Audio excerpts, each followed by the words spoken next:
श्री गुरु गोविंद सिंह साहिब जी। जन्म साखी श्री गुरु गोविंद सिंह साहिब जी की। एक पड़ोसन वृद्धि माई को चिढ़ाना। इसी तरह बालकों के संग आप एक पड़ोसी वृद्धि माई जो चरखा करती थी के घर जाकर उसके सूत के मूड़े तथा पुण्य उठाकर इधर उधर बिखेर देते। वृद्धि माई बहुत तंग आ जाती और घर आकर माताजी को शिकायत करती। जब माताजी आपको झिड़कते तो आप हंसते हंसते बाहर दौड़ जाते। एक दिन माई ने आप जी को मारने के लिए एक छड़ी अपने पास रख ली, परंतु आप जी आँख बचाकर माई की छड़ी पहले ही उठाकर भाग गए और फिर पुनिया मुड़े उठाकर खिलार दिए।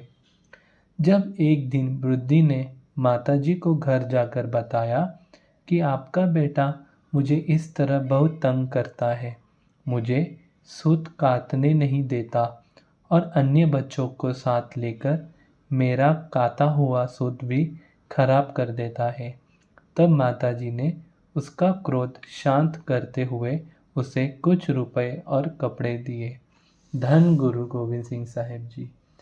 फिर माताजी ने उसे कहा, माई तू मेरे बच्चे को कोई बदुआ मत देना। तुम्हारा जो नुकसान ये करे तुम उसके पैसे मुझसे ले लिया करो। धन श्री गुरु गोविंद सिंह जी महाराज।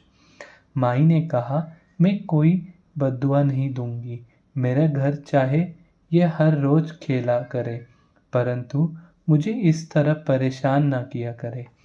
इसकी आयु लंबी हो, इसको देखकर मेरी आंखों को सुकून मिलता है। धन श्री गुरु गोविंद सिंह साहिब जी। एक दिन बड़े धनी की स्त्री अपनी जेठानी देवरानी सहित अपनी वधू को साथ लेकर माताजी के पास आई। गुरुजी खेलते खेलते माताजी की गोदी में आकर बैठ गए। धनी पुरुष की स्त्री ने अपनी बुद्धि को माताजी के चरने के पास बिठाकर निवेदन किया कि हम आपकी शरण में आए हैं, कृपा करके गुरुजी को कहे कि मेरी वधू को पुत्र का वरदान देकर इसकी कोख हरी कर दे। धन श्री गुरु गोविंद सिंह साहिब जी। तदुपरांत माताजी की गोदी में बैठकर बाल स्वभाव से आप खेल रहे गुरुजी को सब स्त्रियों ने हाथ जोड़कर निवेदन किया कि महाराज जी, ये आपके एक बड़े व्यापारी सिख की वधू है, पुत्र का वर लेने हुए उपस्थित हुई है। आप कृपा करो, इसके घर पुत्र पैदा करो। धन श्री गुरु गोविंद सिंह साहिब जी। इन सब बातों को सुनकर गुरुजी ने अपनी माता की गोदी में बैठे ही कहा कि अगर ये पुत्र लेना चाहती है तो ये हमें अपनी एक सुंदर नाव जो इन्होंने अभी ही बनवाई है दे दे, फिर हम पुत्र का वरदान देंगे। धन श्री गुरु गोविंद सिंह साहिब जी। आप जी की यह बात सुनकर सब स्त्रियां प्रसन्न हो गई और नाव देने मंजूर कर ली। गुरुजी ने माताजी की गोदी में से उठकर हाथ में एक छचका पकड़कर उस धनी की वधू के सिर पर 1, 2, 3, 4 और 5 गिनकर लगाई और फरमाया, इसके घर 5 पुत्र होंगे। आप जी की यह वाक्य सुनकर सब स्त्रियां नाना प्रकार की जो भेंटा लाई थी वह भेंट करके धन गुरु धन बालक गुरु कहती प्रसन्नता घर को चली गई। धन श्री गुरु गोविंद सिंह जी महाराज।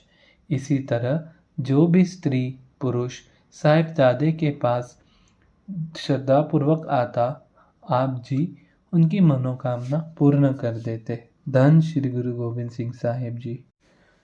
अन्य बालकों के साथ मिलकर आप जी कई प्रकार की खेल खेलते, अपने सिर पर कलगी लगाते और हाथ में धनुष्य बाण रखते और कमरक कसवा करते, फौजी जनरल बनकर अन्य बालकों को सिपाही बना लेते, उनकी टोलियों को अपने सामने खड़ा कर झूठे लड़ाइयाँ लड़ते तथा ये सब कुछ ऐसे लगता कि आप युद्ध के रक्षण क्षेत्र का अभ्यास करते हो।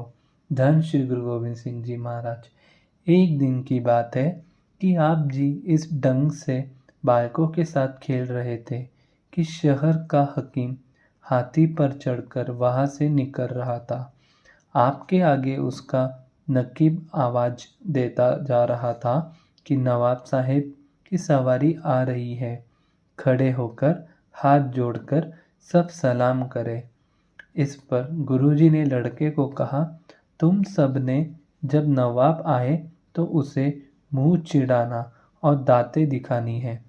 जब नवाब इनके पास से गुजरने लगा तो आपने जर्नेल के हुक्म अनुसार इन लड़कों ने नवाब को मुंह चिढ़ाया और दांत दिखाया। बालकों के इस करतब में बेशक बड़े के सत्कार की उल्लंघना थी, पर देखना यह है कि बालकपन से ही आप जी कितने निडर थे। नवाब इनको अखंड लड़के समझकर साधारणतया आगे निकल गया। धन श्री गुरु गोविंद सिंह साहेब जी। फिर एक दिन एक साथी लड़का आप जी के लिए एक गुलेल ले आया। गुलेल लेकर आप जी बहुत प्रसन्न हुए और गुलेल चलाने का अभ्यास करने के लिए आप जी ने मिट्टी तथा पानी मंगवाकर सब लड़कों को गुलेल बनाने लगा दिया। जब बहुत सारे गुलेल बनकर तैयार हो गए तो फिर आप जी ने गुलेल भी बहुत बनवाई। इस तरह गुलेल तैयार करके आप जी लड़के के साथ मिलकर रोज अभ्यास करते और निशाना लगाकर बड़े प्रसन्न होते। धन श्री गुरु गोविंद सिंह साहेब जी।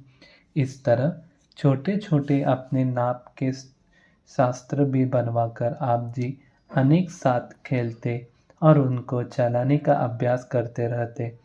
इस तरह जब खेल कर घर आते तो माताजी को खेलने का सारा वृत्तांत सुनाकर खुश होते।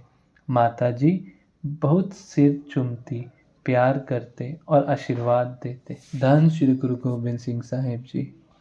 फिर एक दिन श्री गुरु तेग बहादुर जी राजा राम सिंह का आश्रम का कार्य सिद्ध करके वापस पटना आ गए।